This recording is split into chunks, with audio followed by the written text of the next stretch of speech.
በአዲስ አበባ ከተማ በሃይማኖት ተቋማትና በመንግስት መካከል ያለው ትብብር ማህበራዊ ደህንነት ሰላምና ልማትን በማጎልበት በኩል ትልቅ ሚና ይጫወታል። የሀገርነት የህብረተሰቡን ተግዳሮቶች ለመፍታት ብሎም ሀገራዊ የልማት አጀንዳዎችን ለማስፈጸም ጉልህ ድርሻ ይጫወታል። በከተማ አስተዳደሩና በሃይማኖት ተቋማት መካከል የሚደረጉ የትብብር ማዕቀፎችም እነዚህ ፋይዳዎችን ዓላማ ያደረጉ ናቸው። የሃይማኖት ተቋማት ጉባኤን የመሳሰሉ አደረጃጀቶች ደግሞ መከባበርና መግባባትን በማጎልበት የውይይት መድረክ ሆነው ያገለግላሉ። የኢትዮጵያ መንግስት የሃይማኖት ተቋማት በአገራዊ ጉዳዮች ላይ ያላቸውን ጉልህ ሚና በመገንዘብ የተለያዩ የትብብርና ውይይት መድረኮችን በተለያዩ ጊዜያት ያካሂዳል። በአዲስ አበባ ከተማ ሰላምና ጸጥታ አስተዳደር ቢሮ የሃይማኖት ሰላም እሴት ግንባታ ዘርፍ የመንግስትና የሃይማኖት ተቋማት ግንኙነትና ትብብር በሚል የተዘጋጀው የውይይት መድረክም የዚሁ አካል ነው። በመድረኩ የኢትዮጵያ ሀገረ መንግስት ግንባታ ሂደትና የሃይማኖት ተቋማት ሚና በሚል ርዕስ የመወያያ ጽሑፍ ቀርቦ ገንቢ ውይይት ተደርጎበታል። የአዲስ አበባ ከተማ ሰላምና ጸጥታ አስተዳደር ምክትል ቢሮ ኃላፊ አቶ ተስፋዬ ጫኔ መንግስትና ሃይማኖት የተለያዩ መሆናቸውን ወይም ሴኩላሪዝም እንደተጠበቀ ሆኖ በመንግስትና በሃይማኖት ተቋማት መካከል በሰላምና ጸጥታ ዘርፍ ትብብርን የበለጠ ማጠናከር እንደሚያስፈልግ ገልጸዋል። አጠቃላይ በከተማችን ለሚኖረው የሰላም መረጋገጥ የሃይማኖት ተቋማቶች ሚና ከፍተኛ ስለሆነ ከነሱ ጋራ እንዴት እስከዛሬ የሰራናቸውን ስራዎች በጥሩነት በማንሳት የነበሩትን እጥረቶች በማመላከት ቀጣይ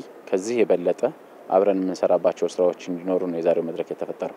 የሃይማኖት ተቋማት በከተማ አስተዳደሩ የልማት አጀንዳዎችም ላይ ያሳዩት ያለውን አበርክቶ እንዲያሳድጉ የጠየቁት ምክትል ቢሮ ኃላፊው መንግስት በጋራ ጉዳዮች ላይ በቅርበት ለመስራት ቁርጠኛ መሆኑንም ገልጸዋል። በባለፉት ጊዜያቶች እንግዲህ ለከተማችን ለተረጋገጡት ሰላምና ልማት ሁላ የሃይማኖት ተቋማቶች ሚና በጣም ከፍተኛ ነበር ብሎ መውሰድ ይቻላል። እንደምናውቀው አንደኛውን በምሳሌ እንደምንወስድ ከተማው ላይ ያለው የኮሪደር ልማት የሁሉም የሃይማኖት ተቋማቶች በጣም ከፍተኛ አስተዋጽኦ አድርገዋል ብሎ መውሰድ ይቻላልና በዛም ብቻም ሳይሆን በተለይ ደግሞ በዋናነት አዲስ አበባ ከባለፉት 3 አመታቶች ወዲህ የተሻለ ሰላምን አረጋግጣለች ብሎ መውሰድ ይቻላል። በዚህ አመት በነበረን ግምገማ ከባለፈው አመት አኳያ በ43% የተሻለ ሰላምን አረጋግጠናል የሚል የገመገም ነው።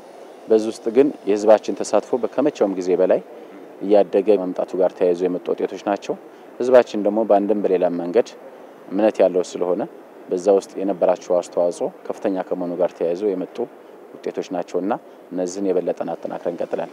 በውይይት መድረኩ የተሳተፉ የሃይማኖት ተቋማት ተወካዮችም መንግስት የጀመራቸውን የልማትና የሰላም እሴት ግንባታ ሀገራዊ አጀንዳዎች በላቀ የትብብር መንፈስ ድጋፋቸውን አጠናክረው እንደሚቀጥሉ አረጋግጠዋል።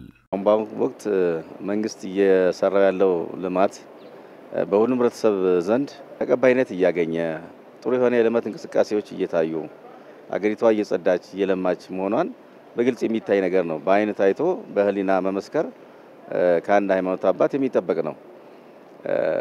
ስለዚህም ወደፊትም የሃይማኖት ተቋማቱ እና አማንያኑ ህዝቡ ማለት ነው ከመንግስት ጎን ሆኖ ተሰልፎ መልካም የሆነ አገርና የተዋበች ያማረች አገር ህዝቧም የተዋበና ያማረ ህዝብ እንዲሆን ተክቶ መስራትና ማስተማር ይጠበቃል። ልማቶች እየቀጠሉ ናቸው። በጣም የሚያስደስቱ ከተማችን ላይ በጣም ጥሩ ነገሮች ላይ ናችን እያየን ነው።